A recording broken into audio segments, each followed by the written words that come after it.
Hello, my name's Amanda Hunter. I'm the Chair of Health and Social Care of the Together Declaration, and I'm here today with George Fielding from Not Dead Yet, who is a disability rights activist. And we're here to talk about the what's next with the assisted suicide bill and the COVID inquiry. With the assisted suicide bill, rather, that had its third reading on the 20th of June. As most people will know, that passed, unfortunately.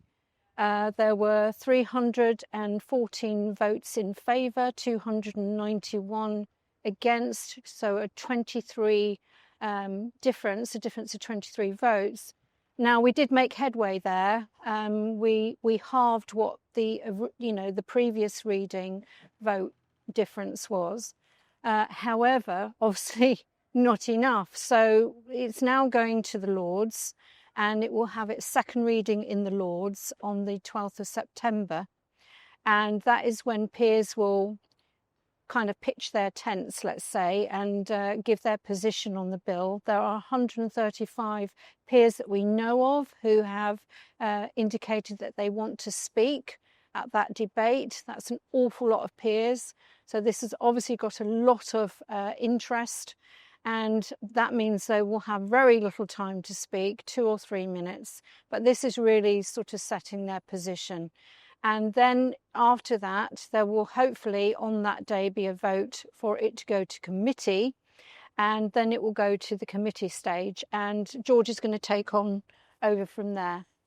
So where the Commons is different, where the Lords is different to the Commons, is that customarily the committee stage actually happens on the floor of the House of Lords.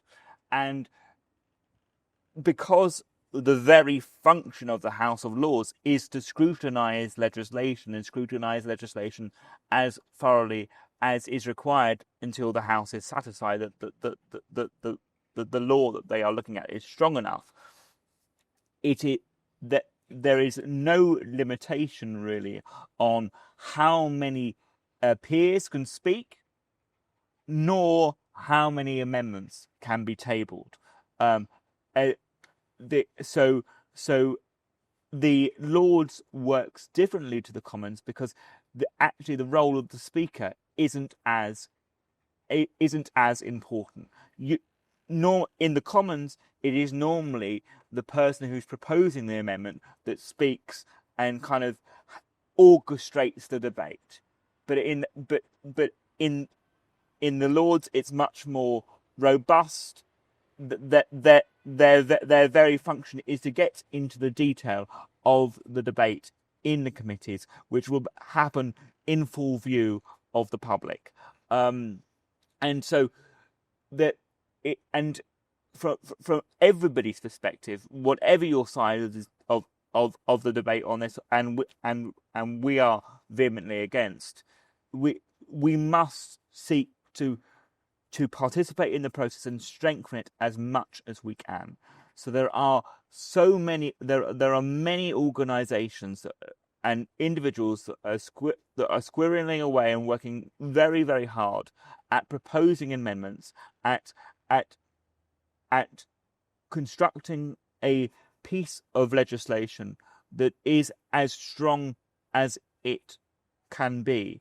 Many will say that this law will never be workable, but we have to demonstrate that, and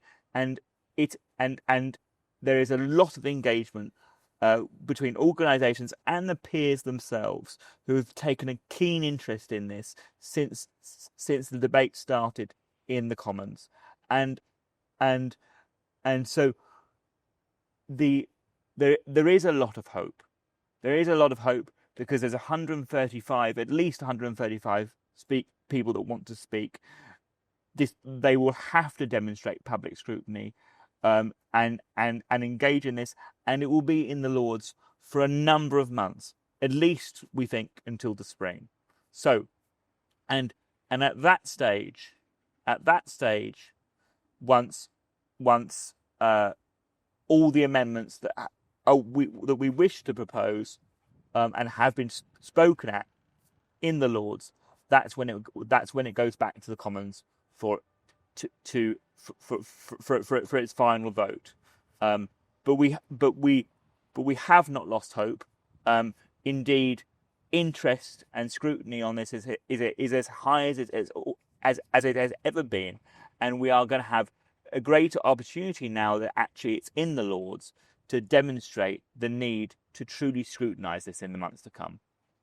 Yeah, and I think we need to kind of emphasise that although, the amendments, we don't want to strengthen a bill that is a piece of legislation that is so unworkable, because the aim is obviously for us to demonstrate that it is unworkable and for the Lords to then reject it.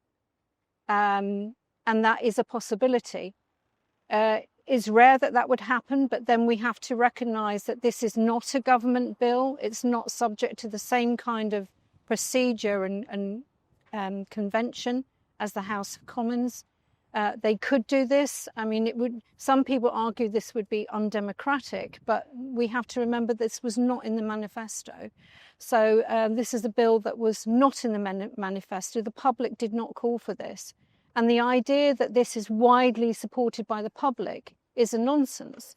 If you actually scratch the surface, you will find that many, many people, in fact, at least 50%, 45%, 50%, have great reservations, even if they are, were originally in favour. Because with the committees stage in the House of Commons, it became very, very clear that the bill was unworkable, that there were very many complexities and very many risks and dangers. And people have become much more aware of that now. So the public support for this bill is not, as Dignity in Dying will have you believe, of 70 to 80%. It's far, far less than that. And every question you ask people who perhaps originally were in favour, and you ask them about coercion, you ask them about people feeling a burden or any of these issues, or how would they feel if this was to go under the private sector and not under the NHS. How would people feel about that? And every time you introduce those questions, support for the bill falls away. So I think the Lords have to bear this in mind, that there is not the public support for this bill that the other side at Dignity in Dying and their supporters believe, or make out rather. So and I think that obviously we want this bill to be killed. We want the bill to be killed, but we recognise that it may go through. And if it goes through, we have to be absolutely sure it is as strong and as protective to the vulnerable as is possible. So the aim, obviously, our side is to demonstrate how unworkable it is, so that it is rejected. But at the same time, we have to show that we have to try and strengthen through the amendments to make sure that if it does pass, which is a possibility, but we are hopeful it won't, that it is as strong as possibly it can be. And if I may say so, all of this helps us in the long term.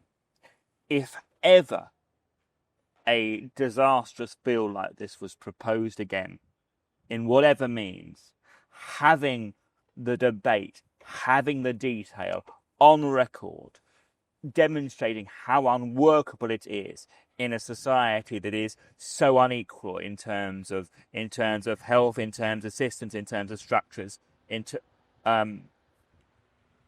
demonstrating how unworkable it is will always help us, and it does also prove something else that we know. The 23 votes different, yes, it's a larger number it got, but it's hardly a majority. We've not had the debate that is necessary. We've not had the depth of debate that is necessary. What we've got to this point by very powerful and emotive words being co-opted, like choice and autonomy and emotions. Nobody wants their loved ones to die in pain and without dignity. But this is about the collective value of a society and whose life we value and whose life we don't. And we have to believe that everybody's life has value and that we have a duty as a society and a system to look after those that we love and that we are next to in society. So we cannot say we've had the debate that we need to have to pass what would be the most monumental legislation for our NHS and for our society in a generation, and therefore we need it on record. We need as much on record and in the public eye as we can have, and if in so doing we demonstrate that this bill is unworkable, then great. If unfortunately it passes, which we hope it won't, at least we can demonstrate that instead of killing thousands like in Canada, in Belgium and elsewhere, we've harmed and foreshortened the least number of people's lives. But there is hope, and as Amanda said, the Lords can do this. There is no convention that says that they have to now pass it through. It's not a government bill, not a money bill, and it wasn't in the manifesto. So let's scrutinise this as deeply, as passionately, and as hard as we need to do so in the public eye. Yeah, and can I just add, picking up on what you were saying about autonomy and choice, George, is that we know that, you know, we would be introducing this legislation into a society that is broken. The NHS is broken. Social care is broken. Our economy is going down the pan. Care is being rationed. Treatment is being rationed. Clinical ceilings are preventing people from getting the treatment they need, dictated by lack of economic resources, as well as the fact that the NHS is so poorly managed. And there is a lot of wastage, but really it is there is so much unmet need that this could very, very easily lead to people being coerced into ending their lives early. And as we say at Families Against Involuntary Medical Euthanasia, we say that when care is scarce and treatment is rationed, choice and autonomy are an illusion. So we're not talking here about the principle of the bill. We are talking about the practicalities in the context we have today, not in some abstract sense. As we've said so many times before, you have to, for any safeguard to be safe, it needs to be premised on reality. And the reality we have is a totally broken system.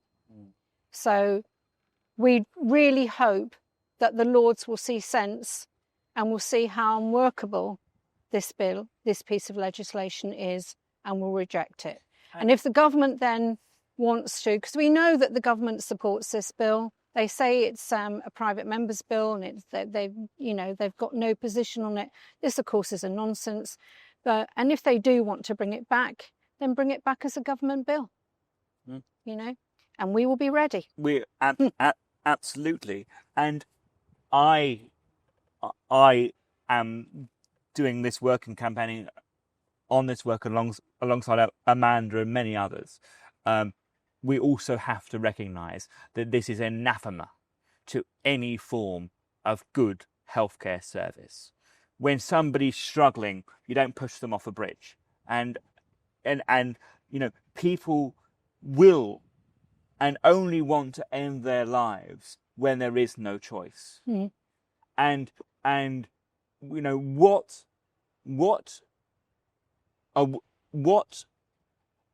positivity, what hope can we inject into vulnerable people's lives, into our fellow citizens' lives, if we do not first prioritise a reinvestment into all of these key services, the NHS, social care, palliative care, all of these things that we all could benefit from.